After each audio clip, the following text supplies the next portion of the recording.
तमिलनाडु के हृदय स्थल में कुंभकोणम के निकट दारासुरम नामक शांत शहर में स्थित भव्य ऐरावतेश्वर मंदिर स्थित है। द्रविड़ वास्तुकला का एक रत्न और तमिल विरासत का एक चिरस्थायी प्रतीक।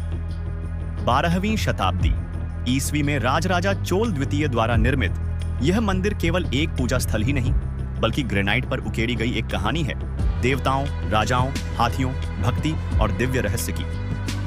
उत्तरवर्ती चोल वंश के महान शासक राजराजा चोल द्वितीय कला, विद्या और शैव धर्म भगवान शिव की उपासना के संरक्षक थे। तंजावुर स्थित बृहदेश्वर मंदिर जैसे अपने पूर्वजों के स्थापत्य कला के चमत्कारों से प्रेरित होकर उन्होंने एक ऐसे मंदिर की कल्पना की जो न केवल दिव्य उपस्थिति बल्कि सांस्कृतिक और वैज्ञानिक परिष्कार को भी प्रतिबिंबित करे। इस प्रकार लगभग 1166 ईस्वी में उन्होंने ऐरावतेश्वर मंदिर का निर्माण करवाया, जो ऐरावतेश्वर के रूप में भगवान शिव ऐरावत के स्वामी को समर्पित है। इस मंदिर का नाम देवताओं के राजा इंद्र के वाहन दिव्य हाथी ऐरावत से जुड़ी एक पौराणिक कथा से लिया गया है। पौराणिक कथा के अनुसार ऐरावत को एक बार आर्षि दुर्वासा ने श्राप दिया था, जिससे उसकी त्वचा का शुद्ध श्वेत रंग चला गया था। दुख से व्याकुल होकर वह हाथी दारासुरम आया और भगवान शिव से प्रार्थना की।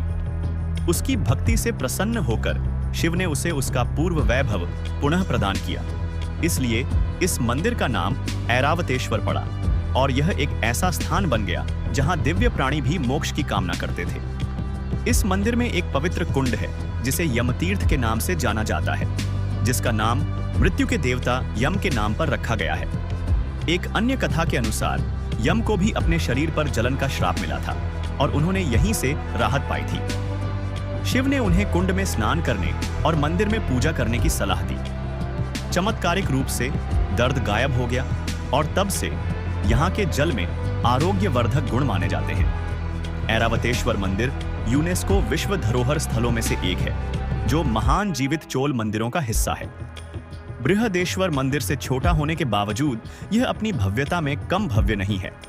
गर्भगृह एक छोटे से बरामदे द्वारा एक भव्य मंडप से जुड़ा हुआ है। प्रवेश द्वार पर एक शानदार पत्थर का रथ है, जिसे घोड़ों द्वारा खींचा जाता है और जो पूरी तरह से पत्थर से तराशा गया है।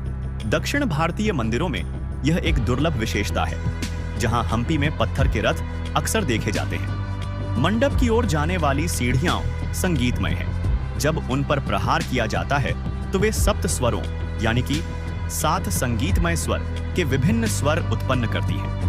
यह चोल कारीगरों के वैज्ञानिक ज्ञान और शिल्प कौशल को दर्शाता है। इस मंदिर का हर इंच जटिल नक्काशी से सुसज्जित है।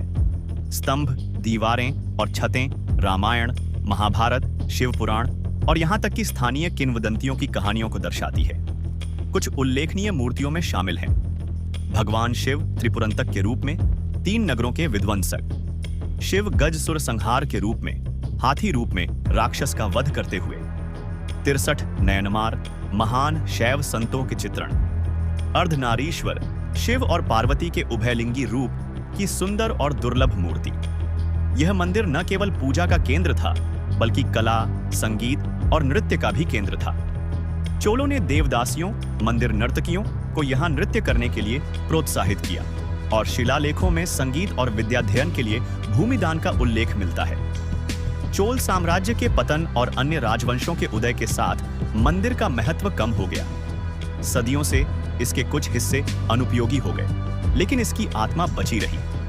आधुनिक समय में भारतीय पुरातत्व सर्वेक्षण ने इस संरचना के संरक्षण में बहुत सावधानी बरती है।